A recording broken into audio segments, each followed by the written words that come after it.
Hello, Cookbook friends. This is Carrie with Cookbook Divas, and I'm here with Katie. And this is our Minisode number 6. It's March. It's International Women's History Month. And so we wanted to pop in a quick minisode featuring 6 female chefs that paved the way in the culinary world. But I wanted to take a quick second before we go over these 6 chefs' cookbooks that we wanted to highlight to mention our Julia Child online class this month, Julia Child 101. We host the class on Facebook. That's where we do our discussions and our live video chats for the brave people. But you can also get the syllabus on our website, cookbookdivas.com. It's a free 1-month class on Julia Child, her life, her cookbooks, her show, all that good stuff. And we will be going over Mastering the Art of French Cooking, although you don't have to own it to participate, and we will be reading My Life in France. So for info on that, go to the Cookbook Divas website and pull down our online classes section and look for Julia Child 101 and sign up on our cozy private Facebook group. So, hi Katie, how are you doing today? I'm pretty good. How are you doing? I need caffeine. I know. I've had a cup of coffee already. One is not enough. No. So which famous groundbreaking female chef were you going to highlight today?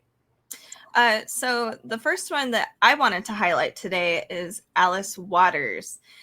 She's an American chef, restaurateur, and activist, and she's an author. She owns the Chez Panisse restaurant. But one of my favorite parts about Alice Waters is that she's kind of the pioneer of the farm to table movement. She's been an advocate for fighting against like fast food, which is a huge problem, obviously, in American culture. Yeah. So she's right. Me too. But she's promoting quote unquote slow food, and I love that. So she's won many awards and is a very active member in the culinary community. But if you want to learn more about her, actually, later this year in June, she's actually coming out with a manifesto about like what the slow food movement actually means, why she decided to start this path, and why she's so passionate about it. And it's called "We Are What We Eat: A Slow Food Manifesto," and that's coming out in June. But I really appreciate this, and I think it's really important now with how we're fighting obesity. We live these crazy busy lives. Like it just seems like everybody's pushing themselves to the max, and we're not really taking care of ourselves. So I think she's even really with the pandemic. I mean, I used to have a really crazy life before it, and I managed to replicate my crazy life even though I'm staying home. Oh yeah. Why am I joining so many book clubs? Why am I hosting so many book clubs? Why am I doing so many virtual happy hours with friends? I'm just as busy as I was, but I'm busier because I don't have a housekeeper anymore, and I'm cooking more of our meals, and I'm volunteering a day or two a week at a food distribution, charity thing. So I'm like, I'm just as busy. Yeah, I feel the same way, that I almost feel like I'm so used to living a busy life that now with the pandemic, I've like decided to continue that, habit and fill my schedule with whatever I can, because I don't know what to do with myself. Yeah. But learning how to slow down is super important. And I think Alice Waters is a really awesome person to go study. And her cookbooks are cool. She has it's an older cookbook, but I really enjoy it. It's called My Pantry: Homemade Ingredients That Make Simple Meals Your Own. So I think I think if you want to get started with actually cooking farm to table, that's a really cool cookbook to actually check out. Who's on your list for Women's History Month? Next up is Rachael Ray, and she's a little polarizing because some people find her really annoying. I happen to like her, but I'm not a super fan. And I don't really watch her show anymore because I'm too busy. But back when I was helping Katie's and my cousin raise his boys, her magazine was so helpful to me because I had to take all these kids and I had a kid of my own.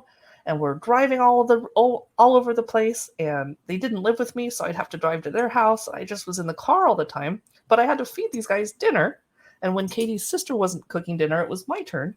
And her magazine just made everything so easy to plan ahead and 30-minute meals, etc. Loved it. She's known for her quick and easy cooking style and her simple recipes. Love it.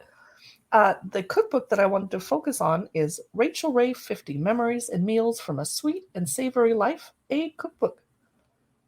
And it came out in 2019. I did not rush out and buy it, but I definitely looked at it a couple times like, hey, I should probably get this if I end up cooking a lot. And she wrote it in honor of her 50th birthday approaching. Good for her, because I'm 50 also.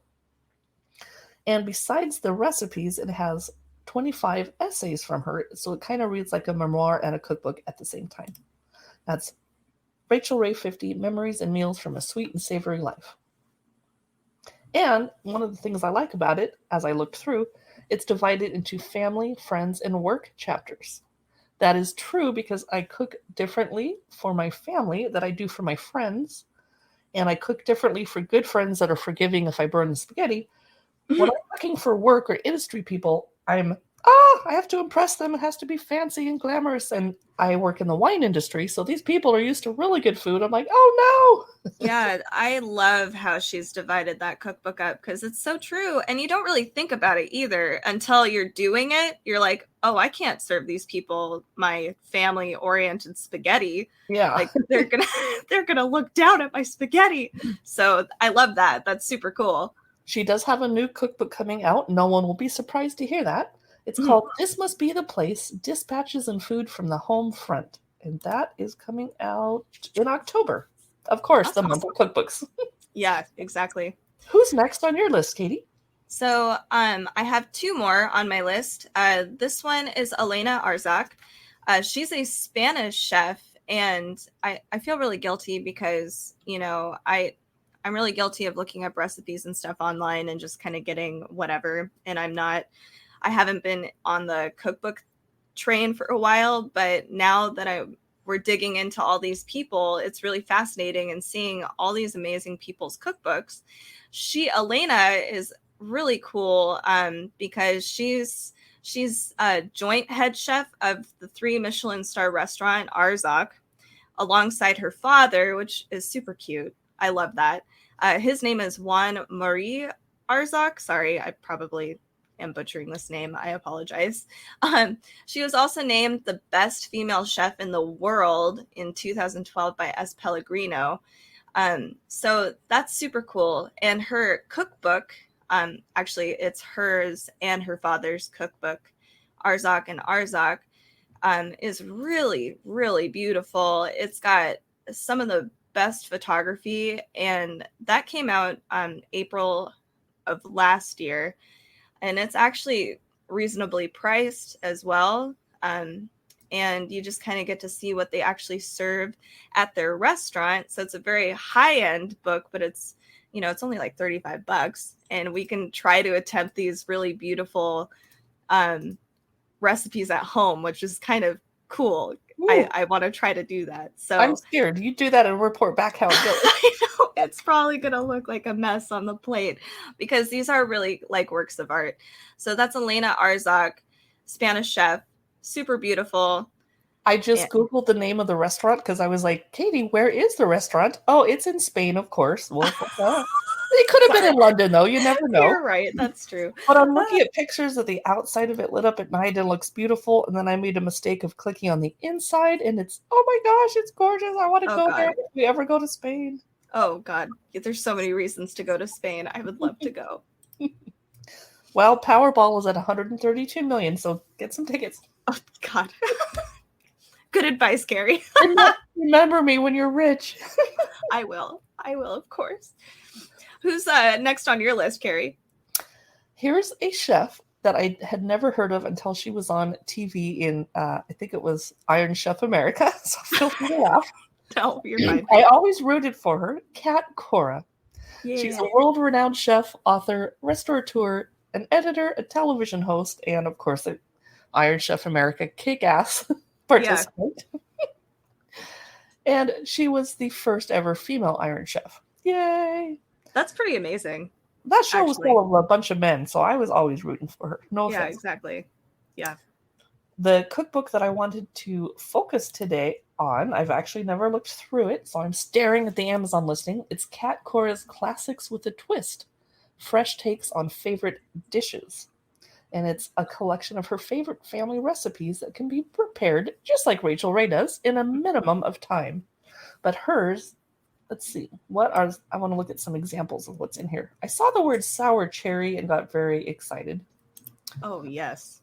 Oh, the chapters are appetizers and drinks, soups and salads, main dishes and sides, and desserts.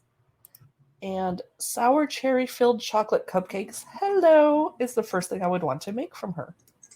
Yay, Kat Cora. Yeah.